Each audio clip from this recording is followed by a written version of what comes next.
seguimos con más información, seguimos con ustedes con más información. En esta ocasión vamos a hablar acerca de si se pierde la salvación o no se pierde.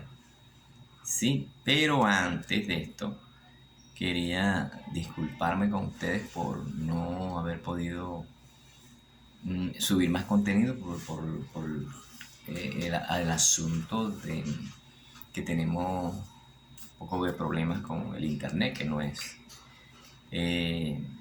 se para mucho y es un internet bastante lento y que no sube los contenidos, pues entonces por los videos, y esa es una de las cosas que quería dejarles ahí, aclararles, pues, que me disculparan por eso.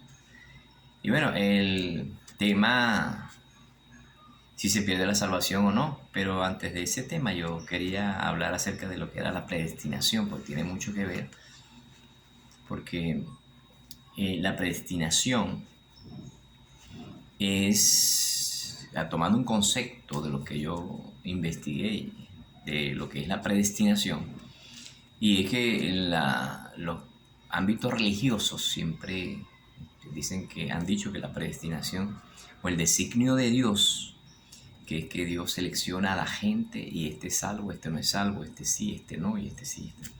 Entonces, esto no es de esa manera. Dios primero no hace excepción de personas. Si Dios hace excepción de personas, entonces tenemos un Dios injusto.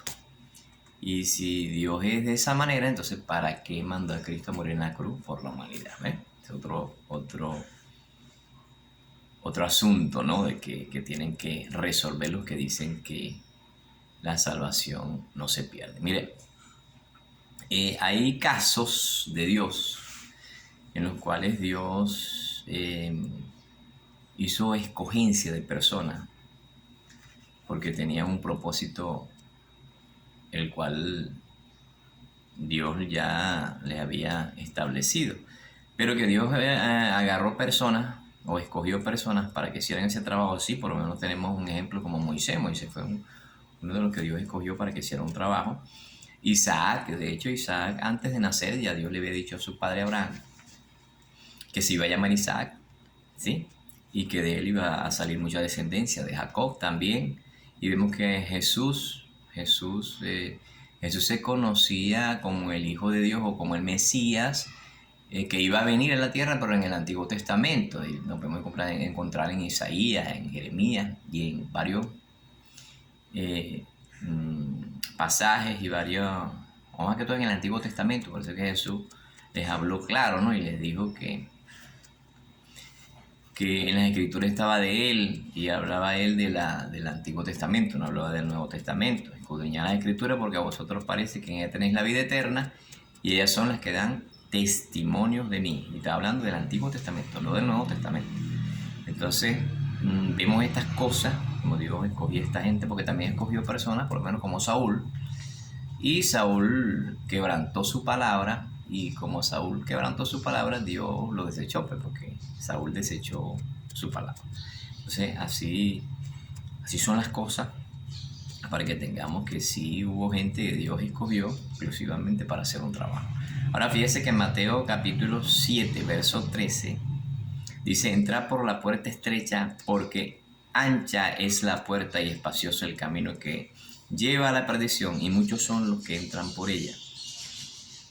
Porque estrecha es la puerta y angosto el camino que lleva a la vida, y pocos son los que la hallan. ¿Sí? Ahora, fíjese que el versículo dice: entrad por la puerta estrecha. Fíjate que te está diciendo de una vez, que te está incitando, te está motivando, te está diciendo por cuál puerta debes entrar. Dice: entra por la puerta estrecha. Pero eres tú que tienes que entrar, Dios no te va a meter.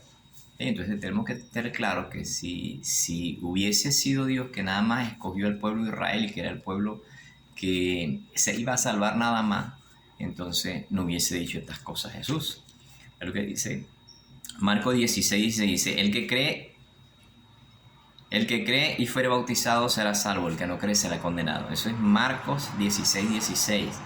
Ahora fíjese que dice que el que cree. El asunto es que si tú crees o no crees, no es de una predestinación. si es el camino que tú escoges, es el camino que tú quieres, es si tú quieres creer en Jesús o no quieres creer en Jesús. Ya eso es tu decisión, así que la responsabilidad es tuya, no de Dios, que escogió a unos y a otros no.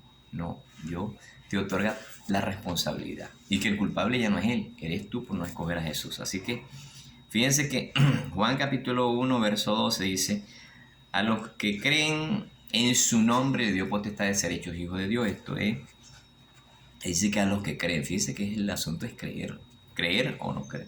Juan capítulo 3, verso 16: para que todo aquel que en él cree no se pierda, mas tenga vida eterna. Fíjense que es creer, para que todo aquel que en él cree no se pierda, más tenga vida eterna. Ahora acuérdense que Juan 3:16, cuando comienza, dice: porque de tal manera amó Dios al mundo. Oye, fíjese que abre el panorama y dice: de tal manera amó Dios al mundo. No dice de tal manera amó Dios a los predestinados o a los escogidos. Dice al mundo. O sea, Dios abrió las puertas del cielo.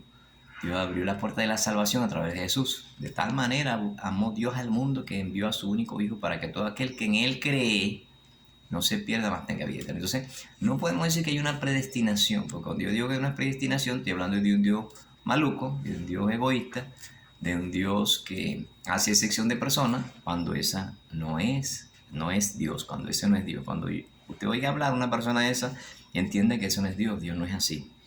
Ahora, ¿qué es lo que pasa en esto? Que es tu decisión. Yo soy el que decido, el creer, pues, o no creer.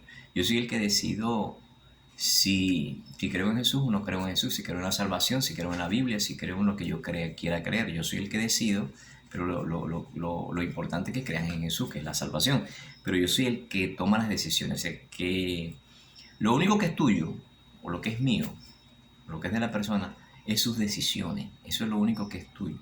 ¿Sí? Pero tu cuerpo, tu alma y tu espíritu no es tuyo, porque todas las almas son mías, dice el Señor. Y el cuerpo te lo dio y el espíritu te lo dio y todo te lo dio. Pero mis decisiones son las que son mías, esas son las peligrosas. Yo decido si sirvo a Dios o no sirvo a Dios.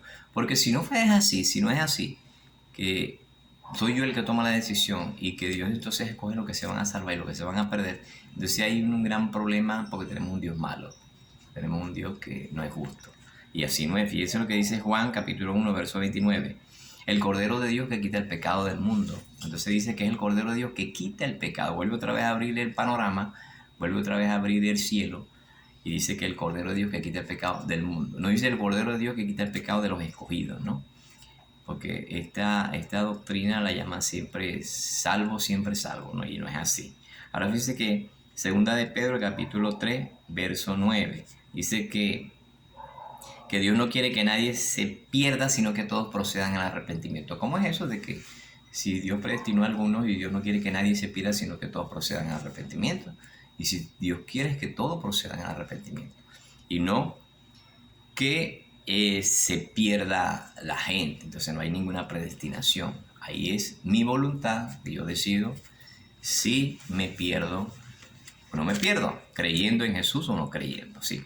Así que, mire, hemos tocado un poco, por factor tiempo, la parte de la predestinación, o el que no cree, o el que habla de que la salvación no se pierde. Ahora vamos a hablar un poco de la salvación, si se pierde o no se pierde, pero usted sabe que vamos a hablar ahorita de la que si se pierde. Mire, Isaías capítulo 14, verso 12 dice que: ¿cómo caíste del cielo, oh lucero, hijo de la mañana? Este lo está hablando, usted sabe a quién, ¿no? Al diablo, que supuestamente, pues, que cayó del cielo. Y si yo digo, pero si este era un ángel de luz, como dice, porque aquí en Ezequiel dice 28, y Ezequiel 28, 12 dice: tú eras el sello de la perfección, lleno de sabiduría y acabado de hermosura. Dice así. Es decir, el sello de la perfección y acabado de hermosura era un ángel, como dicen muchos predicadores, era un ángel que estaba en el cielo y pecó. Y Dios no lo perdonó. Entonces, ¿cómo es que la salvación no se pierde? Aquí dice que se pierde, ¿no? Estamos hablando de la que se pierde. Por eso que busco los textos de la salvación, si se pierde. Segunda de Pedro, capítulo 2, verso 4. Si Dios no perdonó a los ángeles que pecaron, sino que arrojándolos al infierno, los entregó a prisiones de oscuridad para reservarlos para el día del juicio. Dicen ustedes, si no perdonan a los ángeles, entonces quiere decir que eran ángeles, no eran personas. Aquellos que fueron condenados, ¿no? Que fueron arrojados. Terrible. Judas 1:6. Y a los ángeles que no guardaron su propia morada, los ha guardado bajo oscuridad en prisiones eternas para el juicio del gran día. Oiga, fíjese lo que dice. No, a los ángeles no los perdonó. Usted sí lo va a perdonar. Y salvo siempre salvo. Fíjese, primera de Juan 2:1. Hijitos míos, estas cosas os escribo para que no pequéis. Y si alguno hubiese pecado, abogado tenemos para con Jesucristo el justo. ¿Sí?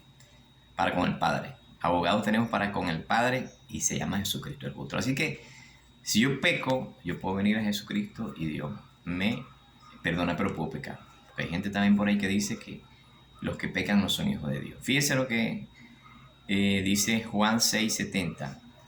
No os he escogido yo a vosotros y uno de vosotros es diablo. Hablando de Judas, dice que usted se pone a analizar. Voy a hacer este y otros textos más para que veamos. Si usted analiza Judas era un apóstol. Judas era ya salvo, estaba en la salvación porque era apóstol de Jesús. Pero Judas se salvó, se perdió. Judas se perdió. Cristo le dijo, el hijo de la perdición se perdió. Y yo que era apóstol. Y lo llamó hasta diablo. Entonces, para la gente que dice que no se pierde la gente. Ahora fíjese que Marcos 3:29. Pero cualquiera que blasfeme contra el Espíritu Santo no tiene jamás perdón, sino que es reo de juicio eterno. Oye, si yo digo que yo soy cristiano y yo me pongo a hablar mal, como han hablado por ahí mal del Espíritu Santo, que es un perro, un sagüeso, Dios es un sagüeso y el Espíritu Santo es un perro, y esa cosa, ¿cómo se llama eso? Pues no es blasfemia. Ahora, si yo siendo cristiano me pongo a hablar mal, a blasfemar contra el Espíritu Santo, ¿usted cree que me voy a salvar? Dice que no tiene perdón jamás. Dice que es reo de muerte. ¿Con un reo? Un reo es una persona que está presa para hacerle un juicio. O sea, que quiere decir que él no tiene escapatoria. O sea, ya es reo de muerte. Que va a ser es juzgado. ¿Por qué? Por la blasfemia. Entonces, si yo soy cristiano y yo me pongo a hablar mal del Espíritu Santo, hasta ahí llegué. ¿Sí? Hebreos 2:3. ¿Cómo escaparemos si descuidamos una salvación tan grande? ¿Qué le parece? ¿Cómo escaparemos si descuidamos una salvación tan grande? Ahora fíjese Mateo capítulo 10, verso 22. Y seréis aborrecidos de todos por causa de mi nombre, mas el que persevere hasta el fin, este será salvo. O sea que hay que perseverar, hay que luchar. No es que yo voy a hacer lo que me da la gana y salvo siempre salvo. No, yo tengo que perseverar, tengo que en oración, búsqueda de Dios, en orar, no desmayar, porque ese es el gran problema, que creemos que ya soy salvo y ya está, se acabó. No, tengo que seguir luchando. Santiago capítulo 5, verso 19. Hermanos, si alguno entre vosotros se ha extraviado de la verdad y alguien lo hace volver, ha ganado un alma. Fíjate lo que dice. Hermanos, si alguno se ha extraviado, o sea que podemos extraviarnos, cualquiera se puede extraviar, pero puede regresar. ¿Sí? Estas son algunos textos bíblicos, ¿verdad? Ver ahora unos más para terminar. Marcos 6:15 dice así: mas si no perdonáis a los hombres, lo que dice aquí, sus ofensas, tampoco vuestro Padre os perdonará vuestras ofensas. Si no perdonáis las ofensas de los hombres, dice que vuestro Padre no va a perdonar. O sea, y te trata como hijo, porque te está diciendo vuestro Padre. Entonces eres un hijo, o sea, estás dentro. Pero te puedes perder si no perdonas las ofensas de los hombres. Dice, si alguno viene a su hermano a cometer pecado que no sea de muerte, este es 1 de Juan capítulo 5, verso 16, pedirá y Dios le dará vida. Se fija, Dios le dará vida. Mateo capítulo 18, verso 35. Así también mi Padre Celestial hará con vosotros si no perdonáis de todo corazón. Así que, amigos y hermanos, el que escucha este video, la salvación se puede perder. No es que la salvación no se pierde. Como palabra no se pierde. La salvación como hecho que Jesús hizo no se pierde. Pero la salvación, mi salvación, no la salvación, mi salvación, yo la puedo perder por mis actos, por no obedecer lo que Cristo mandó hacer, perdonar al hermano, y si yo hago una blasfemia contra el Espíritu Santo tampoco se me perdona. Así que lo que les quiero dar a entender es, cuidemos la salvación con temor y temblor, cuidémosla. Cuidemos la salvación porque la salvación es muy importante y la salvación es Cristo. Así que tenemos que guardar su palabra, lo que dijo Cristo, tenemos que guardar. Así que Dios me los bendiga, Dios me los cuide y los espero para el próximo video.